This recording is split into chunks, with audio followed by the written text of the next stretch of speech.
गिलहरी और बुद्ध। राधे राधे दोस्तों, जय श्री कृष्ण, जय श्री श्याम। इस कहानी में मैं आपको एक गिलहरी और महात्मा बुद्ध से जुड़ी एक कहानी सुनाने जा रही हूँ। इस कहानी में मैं आपको बताऊंगी कि किस प्रकार से महात्मा बुद्ध ने एक गिलहरी के माध्यम से ज्ञान प्राप्त किया। भगवान बुद्ध आत्मज्ञान की खोज में तपस्या कर रहे थे। उनके मन में विभिन्न प्रकार के प्रश्न उमड़ रहे थे। उन्हें प्रश्नों का उत्तर चाहिए था, लेकिन अनेक प्रयासों के बाद भी उन्हें सफलता नहीं मिली। वे आत्मज्ञान की प्राप्ति के लिए कठोर तपस्या करने लगे, अनेक कष्ट सहन किए, कई स्थानों की यात्राएं की, परंतु जो समाधान उन्हें चाहिए था वह उन्हें नहीं मिला। एक दिन उनके मन में कुछ निराशा का संचार हुआ। सोचने लगे, धन, माया, मोह और संसार की समस्त वस्तुओं का भी त्याग कर दिया, फिर भी आत्मज्ञान की प्राप्ति नहीं हुई। क्या मैं कभी आत्मज्ञान प्राप्त कर सकूंगा? मुझे आगे क्या करना चाहिए?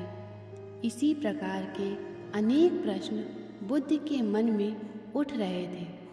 तपस्या में सफलता की कोई किरण दिखाई नहीं दे रही थी और इधर बुद्ध ने प्रयासों में कोई कमी नहीं छोड़ी थी।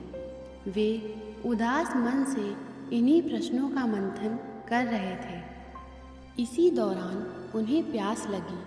वे अपने आसन से उठे और जल पीने के लिए सरोवर के पास गए। वहाँ उन्होंने एक अद्भुत दृश्य देखा। एक गिलहरी मुंह में कोई फल लिए सरोवर के पास आई। फल उससे छूटकर सरोवर में गिर गया। गिलहरी ने देखा, फल पानी की गहराई में जा रहा है। गिलहरी ने पानी में छलांग लगा दी। उसने अपना शरीर पानी में भिगोया और बाहर आ गई। बाहर आकर उसने अपने शरीर पर लगा पानी झाड़ दिया और पुनः सरोवर में कूद गई। उसने यह क्रम जारी रखा।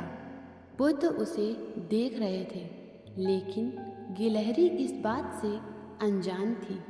वह लगातार अपने काम में जुटी रही। बुद्ध सोचने लगे, ये कैसी गिलहरी है? सरोवर का जल यह कभी नहीं सुखा सकेगी, लेकिन इसने हिम्मत नहीं हारी। यह पूरी शक्ति लगाकर सरोवर को खाली करने में जुटी है। अचानक बुद्ध के मन में एक विचार का उदय हुआ। यह तो गिलहरी है, फिर भी अपने लक्ष्य को प्राप्त करने में जुटी है। मैं तो मनुष्य हूँ। आत्मज्ञान प्राप्त नहीं हुआ तो मन में निराशा के भाव आने लगे। मैं पुनः तपस्या में जुट जाऊंगा। इस प्रकार महात्मा बुद्ध ने गिलहरी से भी शिक्षा प्राप्त की और तपस्या में जुट गए।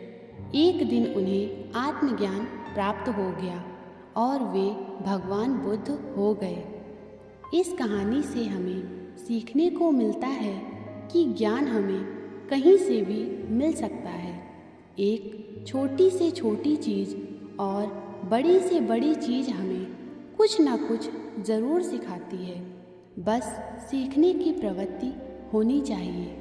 दोस्तों, ये वीडियो आपको कैसा लगा हमें कमेंट करके ज़रूर बताएं। ऐसी ही महत्वपूर्ण जानकारी के लिए और ऐसी ही वीडियोस देखने के लिए हमारे चैनल को लाइक, शेयर, सब्सक्राइब करें।